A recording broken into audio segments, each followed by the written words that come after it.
Bien cultiver la violette africaine. Violette africaine hybride. Peu de plantes sont aussi florifères que la violette africaine Saintpolia ionantha, aussi appelée Saintpolia. Grâce à sa capacité de fleurir sous un éclairage moins que parfait, elle peut s'épanouir à tout moment de l'année. D'ailleurs, les bons cultivars peuvent être presque toujours en bouton ou en fleurs. Ses origines. Une des espèces de violette africaine sauvage, Saintpolia ionantha rupicola. Malgré son nom populaire, la violette africaine n'est pas une véritable violette viola, famille des violacées, mais appartient plutôt aux Gesneriacées, famille qui comprend le Gloxinia des fleuristes Syningia speciosa, et le Stretocarpus spp.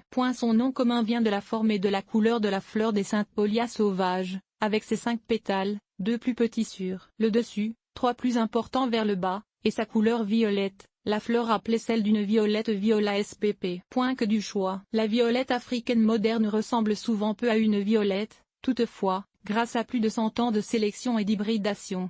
Ses pétales sont maintenant généralement symétriques et ses fleurs sont souvent doubles ou semi-doubles, aux marges parfois joliment ondulées. La gamme des couleurs s'est énormément étendue depuis ses origines, toutes les teintes de bleu-violet sont possibles, plus le rose, le rouge, le blanc et, oui, même le jaune. Plusieurs variétés sont bicolores ou même tricolores. Son port, originalement une rosette aplatie composée de feuilles en forme de spatule, a aussi subi des modifications et envoie maintenant des jolies violettes africaines rampantes aux tiges multiples. On trouve des violettes africaines de 50 cm de diamètre tout comme des miniatures de moins de 15 cm de diamètre. Aussi des variétés à feuillage de diverses formes et couleurs, notamment panachées. Il existe actuellement plus de 40 000 variétés de violettes africaines. À vous de choisir. Bien réussir votre Saintpolia sans vouloir dire que la violette africaine soit de culture difficile, c'est vrai qu'elle peut être pointilleuse. Voici alors quelques conseils pour bien la réussir. Éclairage. Le secret principal d'une plante heureuse qui fleurit abondamment presque toute l'année demeure un éclairage adéquat. Le plein soleil n'est pas trop entre novembre et mars, du moins dans les régions septentrionales, alors qu'une fenêtre orientée à l'est, où le soleil est plus modéré, convient mieux l'été. Encore, on peut tirer un voilage entre la plante et le soleil brûlant à cette saison, ou la placer en recul de la fenêtre. Mais pour assurer une floraison presque sans arrêt 12 mois par année, placez la plante sous une lampe fluorescente à 2 tubes,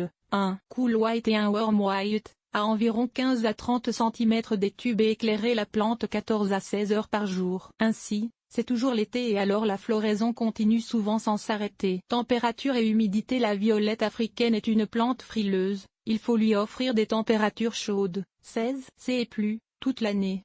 Attention, un emplacement trop près d'une fenêtre froide peut provoquer la pourriture. Aussi, l'humidité atmosphérique doit être élevée. Ainsi il peut être sage de la cultiver sur un plateau humidifiant, du moins pendant l'hiver quand l'air de nos demeures est souvent très sec. Arrosage. Le terreau doit rester relativement humide, mais sans être détrempé. À cet effet, appliquez tout simplement la règle d'or de l'arrosage, arrosez abondamment, assez pour humidifier la motte de racines tout entière, puis attendez que le terreau soit sec au toucher avant d'arroser de nouveau. Ainsi il n'y a pas de fréquence d'arrosage particulière à préconiser. Touchez au terreau 3 ou 4 jours et arrosez quand il vous paraît sec, tout simplement. Le feuillage du Saintpolia est facilement taché par l'eau et ces taches sont difficiles à enlever. Ainsi, on suggère souvent de l'arroser par la soucoupe plutôt que par le haut, soit en remplissant la soucoupe d'eau tiède et en la laissant boire tout son sou, jetant le surplus après 15 à 20 minutes. C'est très bien, mais vous pouvez arroser la plante par le haut aussi. Il s'agit de lever le feuillage avec une main et de glisser le bec de l'arrosoir en dessous,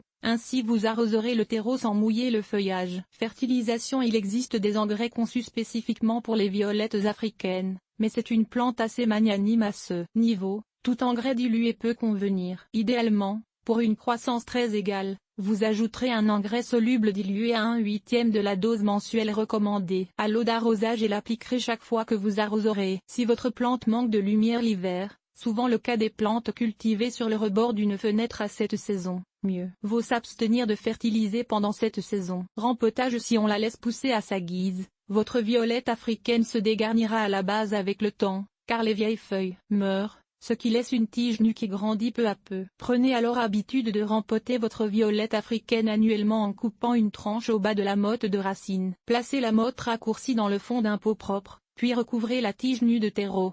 et de nouvelles racines y pousseront sur la tige enterrée pour remplacer celle supprimée. Tout terreau pour plante d'intérieur conviendra. Multiplication. Il y a plusieurs façons de multiplier une violette africaine: semences, bouture de tige, division, culture in vitro, etc.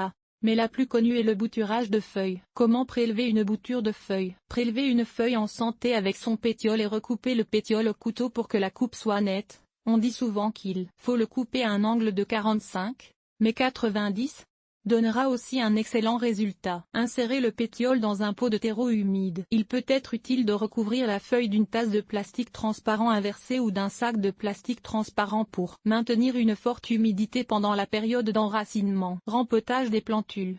Après quelques semaines à plusieurs mois, le bouturage procède plus rapidement au printemps et en été, plus lentement l'automne et l'hiver. De petits plants paraîtront à la base de la feuille. Quand ils auront environ 5 cm de hauteur, divisez-les, très important, car si vous laissez toutes les plantules pousser, elles se feront compétition, ce qui nuira à la floraison à venir, et rempotez-les chacun dans un petit pot individuel. À mesure qu'elles grandissent, rempotez dans des pots de plus en plus gros. Et dans un an ou même moins, vous aurez les premières fleurs. Pour plus de renseignements, il existe plusieurs clubs d'amateurs de violettes africaines au Canada. Si vous en connaissez en Europe francophone, veuillez me le faire savoir, dont la African Violet Society of Canada http://www. AVSC. SAE, au Québec, la Société des Saintes Polias de Montréal http://www. Sainte Polia Montréal, comme est le Club Violette Longueuil http://clubviolettelongueuil.org. Ce sont d'excellentes sources d'informations sur la culture des violettes africaines.